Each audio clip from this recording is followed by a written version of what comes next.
Good morning. आज हम पढ़ रहे हैं कक्षा 12 विषय इतिहास अध्याय 1 ईंट, मन्नक्के और अस्थियां, वो भी हड़प्पा सभ्यता के संदर्भ में। इससे पहले हम थोड़ी सी सामान्य जानकारी ले लेते हैं। इतिहास यानी हिस्ट्री। हिस्ट्री जो शब्द है उसका शाब्दिक अर्थ होता है अनुमान लगाना, जबकि इतिहास जो शब्द है, इतिहास दो शब्दों से बनके बना हुआ है।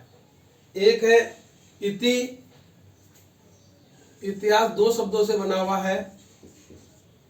एक शब्द है इति, दूसरा शब्द है हास। इति का मतलब होता है अतीत,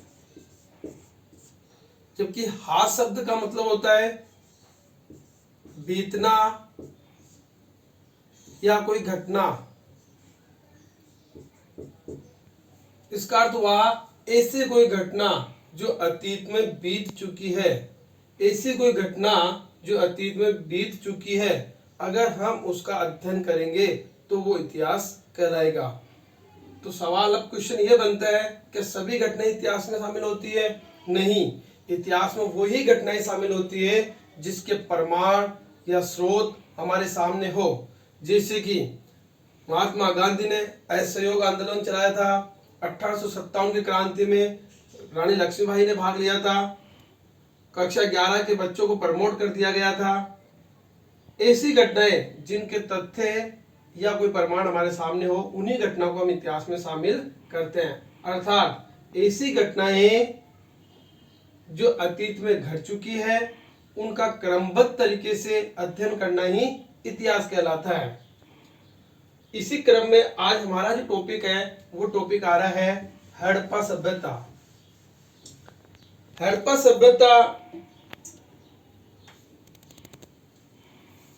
हड़प्पा सभ्यता अभी वर्तमान में अगर हम देखें तो भारत, पाकिस्तान, अफगानिस्तान में फैली हुई है।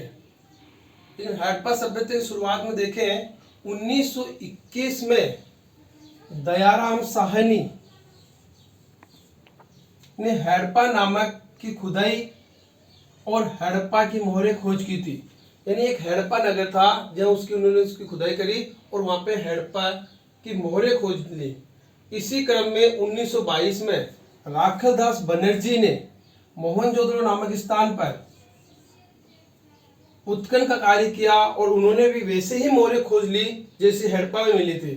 यानी सबसे पहले खोजा गया जो स्थान था वो हड़प्पा था और दूसरा जो स्थान था वो मोहनजोदड़ो था।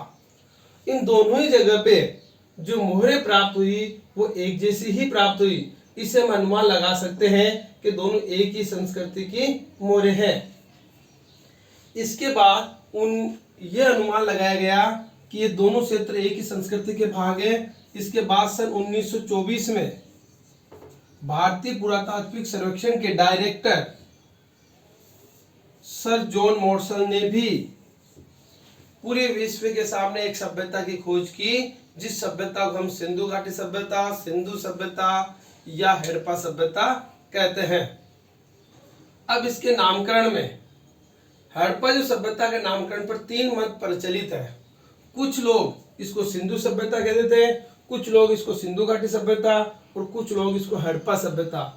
सिंधु घाटी सभ्यता हम इसको इसलिए कहते हैं कि ये सिंधु नदी के किनारे विकसित हुई है। सिंधु घाटी सभ्यता हम इसको इसलिए कहते हैं कि ये सिंधु नदी और उसकी सहायक नदियों के संगम पर स्थित है।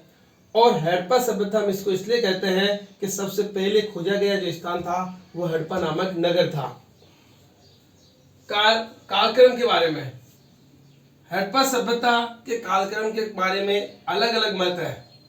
कार्बन पद्धति का अलग मत है, जॉन मॉर्सल का अलग मत है। हमारे को यहाँ पे सिर्फ एनसीईआरटी जो किताब में दे रखा है उसी पे ध्यान देना है। तो एनसीईआरटी की किताब में हड़प्पा सभ्यता का जो कार्यकाल है वो 2600 ईसा पूर्व से लेके 1900 ईसा पूर्व तक का माना गया है। हड़प्पा सभ्यता मेसोपोटामियन सभ्यता के समकालीन मानी जाती है। अब इसकी स्थिति, क्षेत्रीय विस्तार क्या है?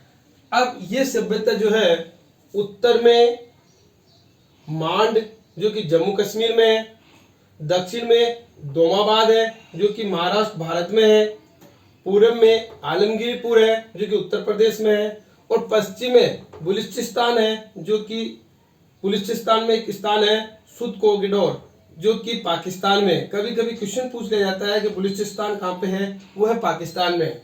यानी ये जो स्थान है, ये जो भारत है, ये भारत के पास में पाकिस्तान का जो रेगिस्तानी क्षेत्र है, वो जो क्षेत्र है वो कहलाता है बलूचिस्तान। वर्तमान में आपका हड़प्पा यहाँ पे है, मोहनजोदड़ो यहाँ पे है, और दक्षिण में आपका दोमावाद है जो कि यहाँ पे है। तो इस स्थिति से देखा जाए तो जो यह हड़प्पा सभ्यता है, इसकी जो आकृति है वो एक त्रिभुजाकार की है, और इसका क्षेत्रफल लगभग 13 लाख वर्ग किलोमीटर माना गया है। ये भारत, पाकिस्तान और अफगानिस्तान तक फैली हुई है। इसी क्रम में पढ़ेंगे इनके निर्वाह के तरीके।